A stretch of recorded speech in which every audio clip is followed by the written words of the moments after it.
I still remember the day the invitation came. It wasn't in a fancy envelope with gold trim like you'd expect from a wedding, no. It was just a simple message on my phone. The screen lit up with my uncle's name, someone I hadn't spoken to in years, and for a second, I actually thought it was a mistake. I stared at it, thumb hovering above the screen, debating whether to open it or just let it sit there, unread, but curiosity won, like it always does. You're invited to my wedding. Hope to see you there. That was it. No, how are you? No, long time no see. Just an invitation, almost like an afterthought. I sat there, reading it over and over. My uncle, getting married again. At his age. At this stage of life. And somehow, despite everything between us, he wanted me there. The memories came rushing back. Uninvited. Him at family dinners, always the loudest voice at the table. Always the one with the success stories, the big cars, the flashy clothes. And me, the kid who listened, who admired, who sometimes felt small sitting across from him. Our history, complicated, to say the least. That I thought about the last time we spoke. It wasn't pretty. I could still hear his words echoing, sharp and heavy. You'll never make it if you keep living like that.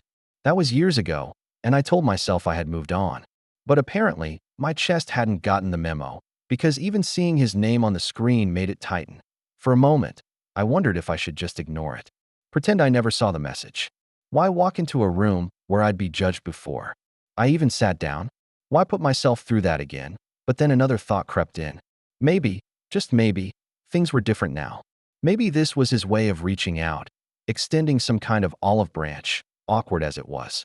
Or maybe I was just fooling myself. I remember leaning back in my chair, phone still glowing in my hand, and laughing quietly. Not out of joy, but out of disbelief. Of course, I muttered to myself. Of course he would. Still, a part of me wanted to go. Call it stubbornness, call it curiosity, maybe even hope. I told myself it was just a wedding, just one night. What harm could it do? I pressed yes on the RSVP before I could overthink it, my finger trembling slightly, as if the choice carried more weight than it should. That night, lying in bed, I stared at the ceiling and thought about what I might find there. Would he welcome me? Ignore me? Humiliate me? I didn't know. All I knew was that I was walking straight into whatever storm was waiting. The week leading up to the wedding felt heavier than it should have. It wasn't just about picking out clothes or finding the right gift. It was about preparing myself for the glances, the whispers, the inevitable comparisons. Family gatherings have a funny way of reminding you of everything you haven't achieved. I stood in front of my closet, pulling out shirts that suddenly felt too worn, too plain. I tried on a blazer I hadn't worn in years, the shoulders a little too tight now, but still presentable. As I adjusted it in front of the mirror, I caught my own reflection staring back at me. For a second, I didn't see a grown man. I saw the kid who used to tag along to family dinners, waiting for someone, anyone, to notice him. I remembered those Sunday afternoons, sitting at the long dining table, my uncle holding court like he was some kind of king. He'd talk about business deals, vacations abroad, the latest car he bought, always with that smug grin that made everyone else feel smaller. My parents would nod politely, and I'd sit there, pretending to understand, pretending not to care that he barely acknowledged me unless it was to point out what I lacked. Now, years later, as I tightened my tie, I couldn't help but hear his voice in the back of my mind. You're too soft. You'll never keep up in this world. It was amazing how words from the past could echo so loudly in the present that I tried to shake it off. It's just a wedding, I whispered to myself. Smile, clap, eat cake, go home. Simple. But, deep down, I knew it wasn't going to be that simple. Not with him. My phone buzzed again. This time, a message from my cousin. Can't wait to see you at the wedding. It's going to be huge. I could almost hear the excitement in the text, but for me, it only added weight. Huge meant spectacle. Huge meant eyes everywhere. Huge meant there was no hiding that I sat on the edge of my bed, running my hands over my face, trying to steady my breathing. Was I overthinking this? Maybe. But when it comes to family, especially mine, overthinking was almost a survival tactic that I thought about skipping it again, about sending some excuse at the last minute. Work emergency. Or feeling sick. Easy outs. But then, I pictured my mother's face if I didn't show. She'd ask why. She'd remind me that family was family, no matter how complicated. And the truth? Some small part of me wanted to prove him wrong. Prove to myself that I wasn't the failure he thought I was. So I folded the blazer neatly, set the tie aside, and placed my polished shoes by the door. My armor for the night. It wasn't about looking rich or powerful. It was about not letting them see the cracks. I turned off the light and lay back down. One thought kept circling in my mind. This isn't just his wedding. It's my test. The evening of the wedding, I sat in the car outside the venue for a good 5 minutes before stepping out. The building itself was impossible to ignore. White stone pillars wrapped in strings of golden lights, music drifting faintly through the open doors, and cars lined up like a showroom. I gripped the steering wheel tighter than I needed to, staring at my own reflection in the rearview mirror. My tie was still straight, but my expression? Shaky at best. Finally, I exhaled, pushed the door open, and stepped into the cool night air. The smell of fresh flowers hit me first. Roses, lilies, maybe even orchids, mixed with the faint aroma of expensive cologne as guests brushed past. Everyone looked polished, confident, like they belonged there. I tugged at my blazer sleeve, already feeling the old weight of being out of place. Walking into the hall was like stepping into another world. Chandeliers hung from the ceiling, crystals throwing light across the room in a way that almost made the walls sparkle. Tables were dressed in white silk, plates gleaming under the glow, and laughter filled the air. Everywhere I looked, people were hugging, clinking glasses, exchanging stories. And then, of course, the whispers started. Maybe they weren't about me. Maybe it was just in my head. But I swear, when I passed one table, I caught someone's eyes flicking toward me, then to the person next to them, followed by that little smirk I knew all too well. The kind of smirk that says, "Oh, he showed up." I kept my head high, walking slowly, scanning for a familiar face. My cousin waved from across the room, smiling wide, and for a moment, relief washed over me. I wasn't completely alone in this. But even as I walked toward him, I could feel the tension rising.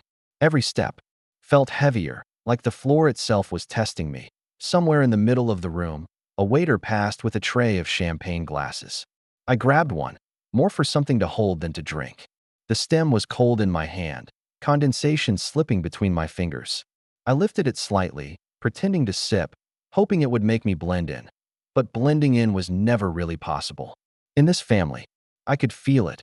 Eyes on me, measuring me against the backdrop of success and wealth that decorated every corner of the hall. And then, I saw him, my uncle, standing at the far side of the room, surrounded by a circle of guests, laughing that loud, commanding laugh that hadn't changed one bit since I was a kid. He looked older, sure, more gray in his hair, a little heavier around the middle, but the aura? The aura was the same. Like he owned the room. My chest tightened. Part of me wanted to turn around and leave right then. Slip out the door, drive away, and never look back. But another part, the stubborn part, kept me rooted. This was it. The moment I'd been both dreading and anticipating. So I adjusted my blazer, forced my lips into something resembling a smile, and started walking toward him. That he saw me before I even reached him. His laughter cut off mid-sentence, and for a moment, there was this pause, like the room itself went quieter. Then, just as quickly, his lips curled into that familiar smirk. The one I remembered from childhood, the one that always made me feel like the punchline before he even opened his mouth. "Look who decided to show up," he said, loud enough for the people around him to hear. Their eyes turned toward me, polite, smiles masking curiosity. I forced mine wider, the kind of smile you wear when your stomach is twisting into knots. "Uncle." I nodded, reaching out my hand. It trembled, but I hoped he didn't notice. He gripped it firmly, pulling me in just close enough to whisper. His breath carried the faint sting of alcohol as he leaned to my ear. "Didn't think you'd show your face. Still chasing those little dreams of yours." I froze, caught between laughing it off or letting the words pierce straight through me. I chose the laugh, soft, awkward, hollow. "Good to see you too," I muttered, stepping back. The group around him chuckled, not at me exactly, but at the energy he carried. That's the thing about my uncle. He had a way of making his words sound like jokes, but the sting was always real. Always deliberate. My mind flickered back, uninvited, to a flashback. Sitting at the family table years ago, maybe 16, nervously telling him I wanted to be a writer. His response? A laugh so sharp it silenced the whole table. A writer? That's not a career. That's a hobby for people who can't handle real work. My cheeks had burned then, my fork clattering against the plate as I tried to disappear. And here I was, years later, still feeling that same burn under my skin that I cleared my throat, trying to regain composure. Congratulations on the wedding, I offered, my voice steadier than I expected. Ah, yes, he said, glancing over at his new wife, who stood gracefully nearby, smiling politely. Finally moving on to bigger and better things. You should try it sometime. The words hit harder than I wanted to admit. My grip tightened around the champagne glass in my hand, knuckles whitening. Part of me wanted to snap back, to tell him all the ways he was wrong about me, all the things he didn't know. But another part, the bigger part, knew it would only feed his fire. So I smiled again. That fake, stretched smile that felt more like a mask than an expression. Inside, though, I was boiling. I could feel the laughter of his friends circling me, even if they weren't actually laughing. I stepped back, giving a polite nod, and excused myself from the group. My heart was pounding as I walked away, each beat screaming the same thought over and over. Why did I come here? And yet, even through the humiliation, something inside me refused to leave. Maybe it was pride. Maybe it was stubbornness. Or maybe I was just waiting for something, anything, that would change the script I'd been living my whole life with him. As I drifted away from him and found a quieter corner near the edge of the hall, I let my glass rest on the nearest table and just breathed. The sound of laughter and music blurred into a low hum in the background.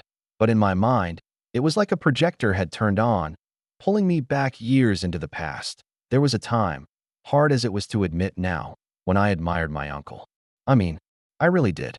As a kid, I thought he was larger than life.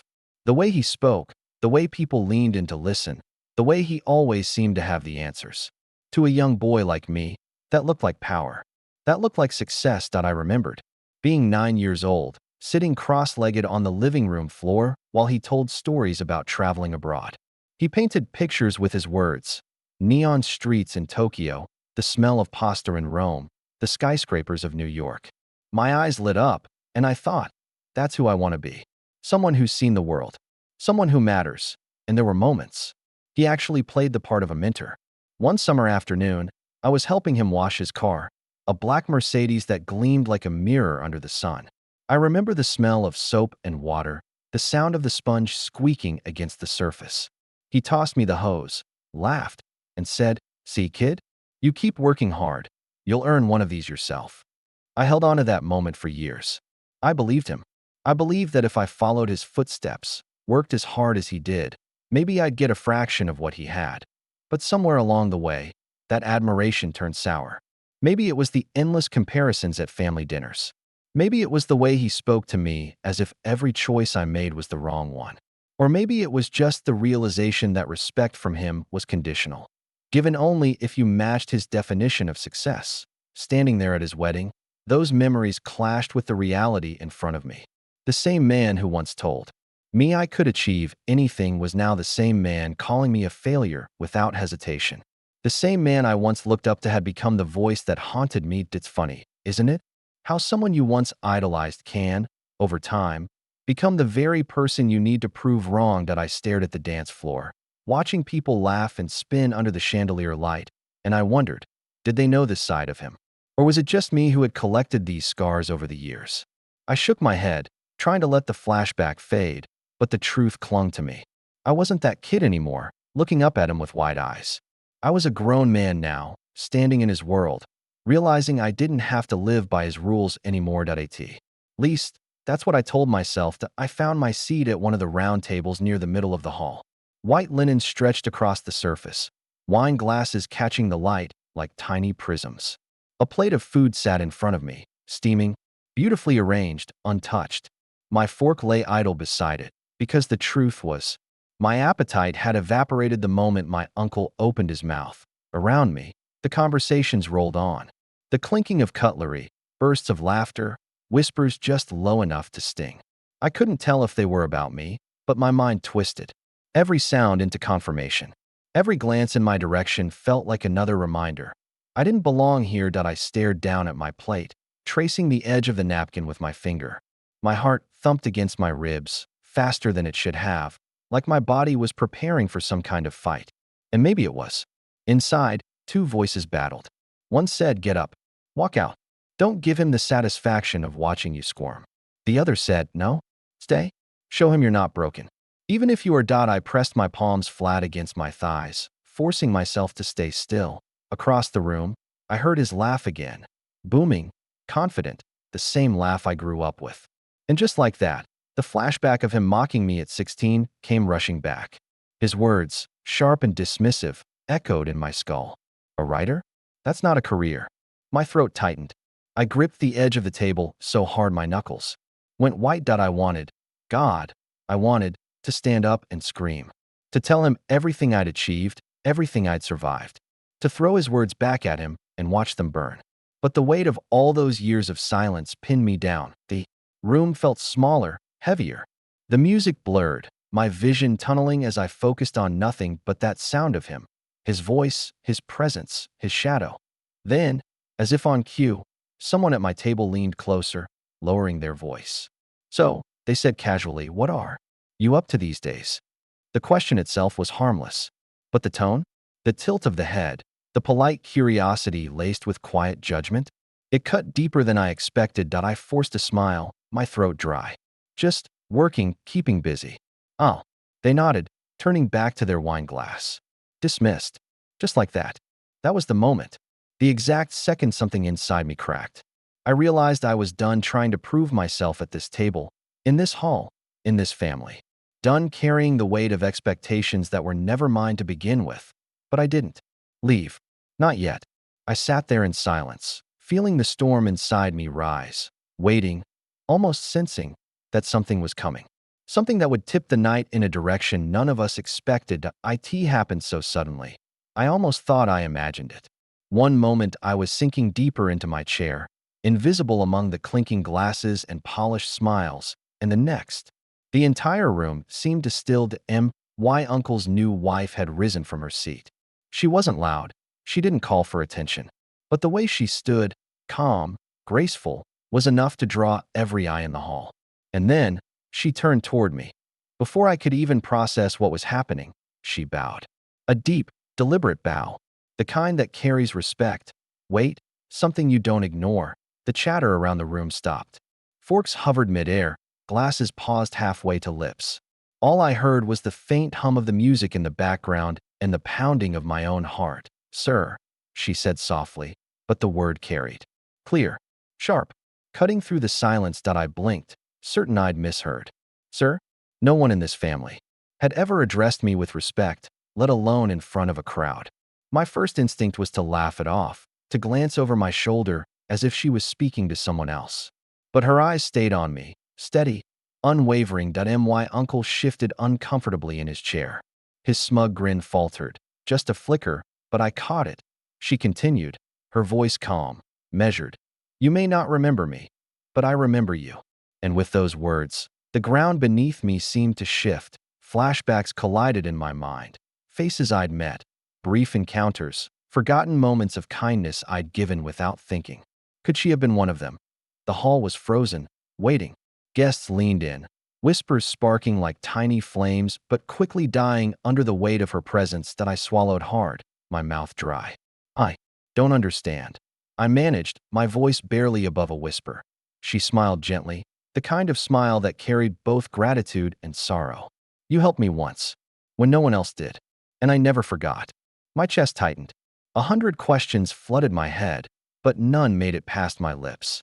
All I could do was stare, as the woman beside my uncle, the man who had spent years tearing me down, looked at me with nothing but respect. In that moment, the power in the room shifted. It wasn't in his booming laugh anymore, or his expensive suit, or his circle of admirers. It was in her words, in her bow, in the silence that followed, heavy and unshakable. For the first time that night, I didn't feel small. I didn't feel like the failure he wanted me to be. I felt seen, and judging by the way his jaw tightened, my uncle felt it too. Her words hung in the air, fragile but powerful, like a glass about to shatter. The entire hall seemed to lean in, waiting for her to explain. I sat frozen, my palms damp against my knees, my heartbeat hammering in my ears. She took a step closer, her gown catching the light as she moved, and then she spoke again.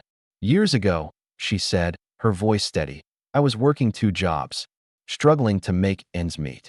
I was invisible to most people, just another tired face behind a counter. But you saw me. I blinked, searching my memory, desperate to piece it together. And then it clicked. A late night at a small coffee shop. I was younger then, exhausted myself, staying up too late to write. She was behind the counter, eyes heavy, shoulders slumped. I'd made a joke, something silly, to break her monotony, and left a tip bigger than the cost of the drink. Nothing heroic, nothing special. At least, not to me, but to her, it meant something. You told me, she continued, that I deserved better, that I shouldn't let anyone treat me like I was less than they were. Those words they carried me through nights I thought I wouldn't survive. You didn't know it then, but you reminded me I had worth. A hush swept across the hall. My throat tightened. I wanted to speak, to deny it, to tell her it was nothing, but the lump in my throat made it impossible. My uncle shifted in his chair, his hand tightening around his wine glass. His eyes darted between her and me, the cracks in his armor beginning to show. She bowed her head slightly. I wouldn't be standing here today if it weren't for that moment. You gave me hope when I had none. For that, I owe you my respect. Always. The word respect echoed inside me like a bell, sharp and unfamiliar. My uncle had spent years stripping that very thing away, brick by brick, until I questioned if I had any left. And now here she was, his wife, handing it back to me in front of everyone. The silence in the hall felt heavy, charged. People glanced between us, their expressions shifting, some confused, some impressed, some suddenly reevaluating everything they thought they knew. I looked at my uncle then. His face was pale, his smile forced, his jaw tight enough to crack. He tried to laugh it off, muttering something about sentimentality, but it didn't land. Not this time. Not when the truth was staring him down. Because the truth was simple. All the wealth, the cars, the flashy success, none of it had earned the kind of respect his wife had just shown me. Respect wasn't bought. It was given freely, from one soul to another. And for once, it was me standing on the receiving end. I exhaled slowly, my chest lighter than it had been in years. For the first time that night, I wasn't ashamed. I wasn't defensive. I wasn't the failure he wanted me to be. I was something else entirely. It's strange how silence can be louder than laughter, sharper than words. After she spoke, the entire hall seemed to hold its breath. All the noise, the clinking of glasses, the chatter, it died in an instant. And at the center of that silence sat my uncle. I looked at him, really looked at him.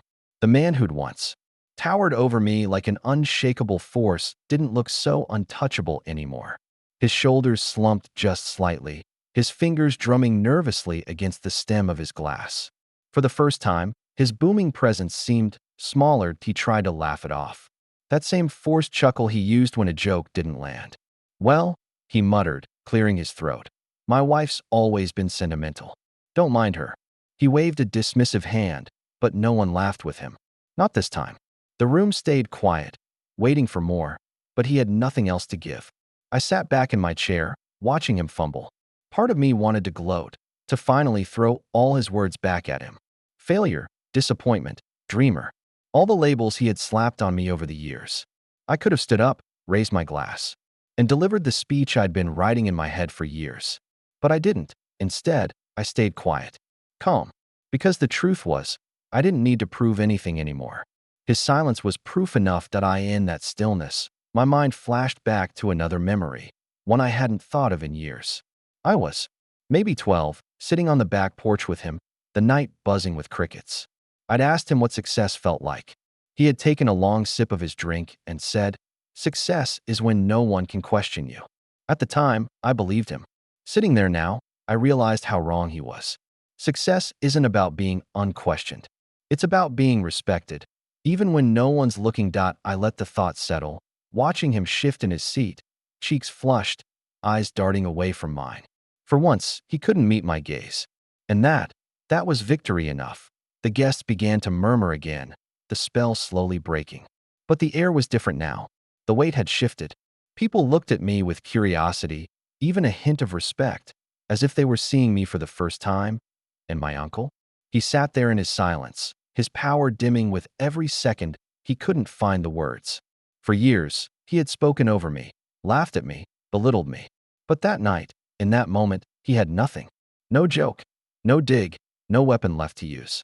Just silence. And silence was the sweetest sound I had ever heard. To be why the time the music picked back up and the chatter filled the room again, I knew my night was over. Not because I couldn't stay, but because I didn't need to. For the first time in years, I wasn't carrying the weight of his words. I wasn't trying to measure myself against his shadow. I had already won, in a way I never thought I would. I stood slowly, smoothing out the wrinkles in my blazer. My chair scraped lightly against the floor, a sound that felt louder to me than it probably was. A few heads turned, curious, but I didn't mind. Let them look. Let them wonder. I walked. Past the tables, past the clinking glasses and hushed conversations, past the polished shoes and designer dresses. With every step, the tension in my chest loosened. I no longer felt like the outsider sneaking into someone else's world. I felt like someone finally walking out of a cage. As I neared the exit, I caught a glimpse of my uncle still seated, his jaw tight, his eyes avoiding mine. His wife, though, she met my gaze. And in that single glance, there was understanding, gratitude, a quiet acknowledgement that didn't need words. The heavy doors opened, and the cool night air wrapped around me like a blanket. The sounds of the wedding dulled behind me, replaced by the distant hum of city traffic and the faint rustle of leaves in the breeze. I took a deep breath, the kind that fills every corner of your lungs, and let it out slowly. That I thought about everything that had led me to this point. The years of doubt, the constant comparisons, the ache of never feeling good enough. All of it seemed to dissolve in that moment, carried away by the night air. And I realized something. Success isn't about proving yourself to people who will never see your worth. It's about the quiet moments, the invisible ways you impact someone's life without even realizing it. Success had been mine all along. I'd just been looking for it in the wrong place. A small smile tugged at my lips as I walked down the steps, my shoes tapping against the stone. I didn't storm out. I didn't slam the door. I simply walked away, head high, heart lighter than it had been in years. For once, I wasn't defined by his judgment. I wasn't the failure he painted me to be. I was just me. And that was enough. The night stretched ahead, open, endless. And as I disappeared into it, I carried with me a truth I'd hold on to forever. Dignity isn't something someone can give you or take away. It's something you choose, one quiet step at a time.